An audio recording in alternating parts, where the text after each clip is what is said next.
Саламатсыздарбы урматтуу кесиптештер. Бул видеодо биз Google дискте Google таблица онлайн таблицалык процессорунда иштөөнү көрөбүз. Мына Google дискти өткөн сабакта ачканды үйрөнгөнбүз. Ушул мой диск деген жерден Google таблица дегенди басабыз. Бассак, мынакей бизге кадимки Excel таблицалык процессоруна окшош, ошонун аналогу ушундай Google таблицалык онлайн таблицалык процессор ачылат. Бул ошол таблицалык Excel таблицалык процессоруна эле окшош. Мынакей сапчалардан турат, мамычалардан турат. Мына мында деле ушул файл, правка, вид, вставка, формат, данные, инструменты, дополнение, справка деген менюлары бар. Андан сырткары бул жерде ошол Excel'деги форматтар, сандардын форматтарын коебуз. Бул жерде шрифттин размери, бул жерде болсо границаларды коебуз. Бул ячейкаларды бириктирет, объединение ячейки деп. Бул болсо түздөө. Мынакей азыр о жерге биз бир сөз жазып көрөлү. Мисалы үчүн студент деп көрөлү. Студент деп жазсак тургалайын. Мындай алып туруп ячейканы чоңойтуп алсак болот. Мына могу жерден мышты койгондо мындай стрелка чыгат, ошондо мына үйдөлдүй кылып тарта беребиз. Ошондой эле мамычасын, сапчасын ушинтип чоңойто берсек болот. Мына студент дегенде мисалы үчүн бул жерде мондай алып жайгаштыра берсек болот. Мына буга бассак, үстүңкү тарап боюнча тегиздеп жазат. Мында ортого жазат, мында астыңкы вертикаль боюнча тегиздеп жазат. Андан сырткары могу жерге дагы мисалы үчүн студенттик күндөр дейт турган болсо, мына сапчадан, мамчадан ашып кетип атат. Ошондо мына жерге келип туруп, моуну басып койсок, мынакей переносить по словам деп турат, бөлүп коет ушинтип. Мындай кылсак, кайра ордуна келип калат. Ушинтип сөздөрдү дагы алдына түшүрүп жазсак болот. Андан сырткары бул жерде направление текста, мына мындай кылып кыйгаштатып, ылдый каратып жазсак болот. Бул жерде направление текста. Андан сырткары бу жерде процент менен дагы берилген, мындай алып да жазсак болот. Бул жерде болсо ссылка койсок болот. Бул жерде комментарий жазсак болот. Мына могу студенттик күндөр дегенге мен комментарий берип койсом, мисалы үчүн түз жаз деп добавить деп коебуз. Бул ким берди, анан качан берди, ошондой болуп могу жерге келгенде, ячейкага келгенде ушундай болуп чыгат ячейканын жанында. Бул жерден өзгөртсөк болот. Изменить, удалить деп өчүрүп коеюн. Удалить деп койсом комментарий жок болот. Андан сырткары бул жерде диаграмма койсок болот. Бул фильтр экен. Бул функциялар ошол Excel таблицасындагы формулалар менен иштөөдөгү логикалык функциялар. Эми конкреттүү бир мисал менен дагы көрсөтөлү. Анан бул жагында лист бар. Excel'дегидей эле мына могу жерде лист 1, мына плюсту бассак, экинчи лист ачылат. Мына жаңы барак ачылды. Менюсунда нелер бар экен.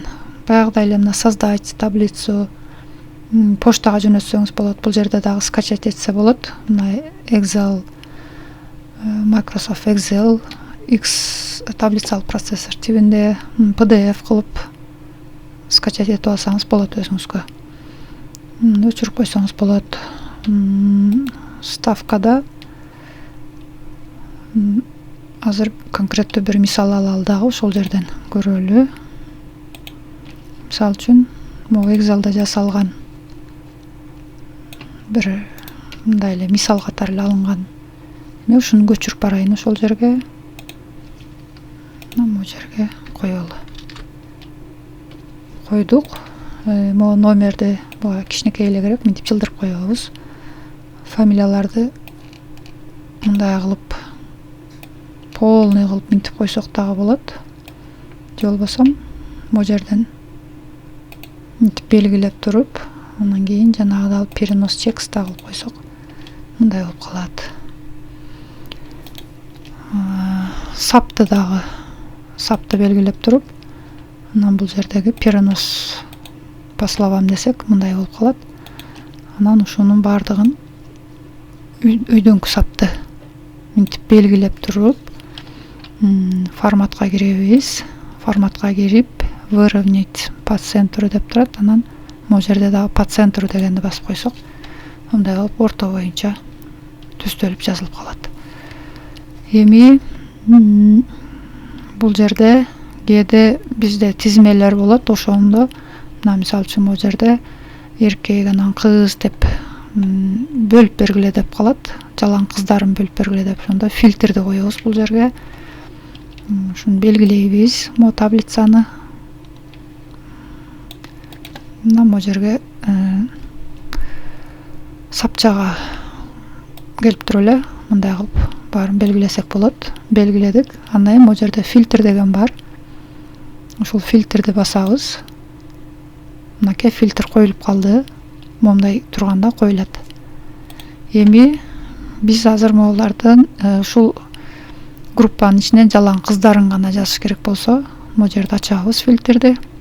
Ачып туруп, монун баарын өчүрүп туруп, анан кыз дегенди калтырабыз. Мына кыз дегенде галочка калат. Анан окей дегенди басабыз. Десек, мынакей жалаң кыздар гана калды.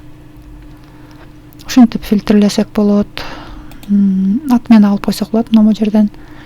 Же могу жерде өздөштүрүүсү деген бар. Бир аз батпай калыптыр, мынтип ачып койсок болот.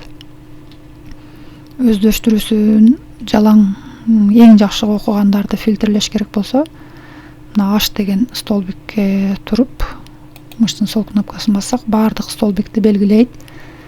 Андан кийин мына фильтрди басабыз дагы, могу жерден могу галочканын баарын өчүрүп, эң жакшы дегенге гана калтырып коебуз. Анан окейди басабыз. Десек, мынакей бизге эң жакшы окуган студенттерди гана бөлүп берди. Ушундай кылып ишибизди жеңилдетсек болот. Андан кийин эми бул жерде карасаңыздар, монтип таблицаны белгилеп алгандан кийин бул жерде астында анализ данных деген бар. Ушуну бассак, бул автоматтык түрдө өзү мындай кылып диаграммага коюп берет. Мынакей кайсы данный боюнча сиз анализ кылгыңыз келсе, ошол данный боюнча ушинтип бөлүп чыгарып берет. Мисалы үчүн биз азыр баарын белгилебей эле могу өздөштүрүүсү деген боюнча анализ кылып көрө турган болсок, анализ данных десек, мынакей сабакты өздөштүрүүсү мына эң жакшыга 27,3% деп мынтип анализ деп берет. Мына диаграммасы менен дароо эле ушул жерден анализ кылып алсак болот, муну көчүрүп алсак да болот. Нерден изменить деп өзүбүз чаккан диаграммаларды тандап өзгөртсөк да болот. Андан сырткары бул жерде могу листти кичинекей үч бурчтукту басып туруп переименовать деп бул жерге не деп койсок болот. Мисалы үчүн ведомость деп коелу. Бул жерге ведомость деп койсок, ушундай болуп бул аттарын өзгөртүп койсок дагы болот. Андан сырткары дагы не алсак болот. Кадимки эле ошол Excel'де кандай жумуштарды аткарсак, ошонун баарын ушул жерде аткара берсек болот. Мында дагы автоматтык түрдө өзү сактай берет. Сактап дароо жоголуп кетти же дагы сактабай калды деген коркунуч болбойт. Бул жерге дагы новая таблица дегендин ордуна мисалы үчүн кайсы группа деп коелу. ЮК 219 деп койсок болот да, группасын жазбай деле ошо өзүңүз каалагандай кылып кылдырып койсоңуз болот. Мынакей. Эми ушул файлды биз переместить деп койсок болот. Переместить кайсыга? Мына жерде таблица деген папка бар. Ошого переместить деп койсок, бул ошол жерге көчүп калат. Ушинтип Google дисктин Google таблицалык онлайн таблицалык процессорунда иштесек болот. Ушуну менен бул сабагыбызды жыйынтыктайлы. Баарыңыздарга ийгилик.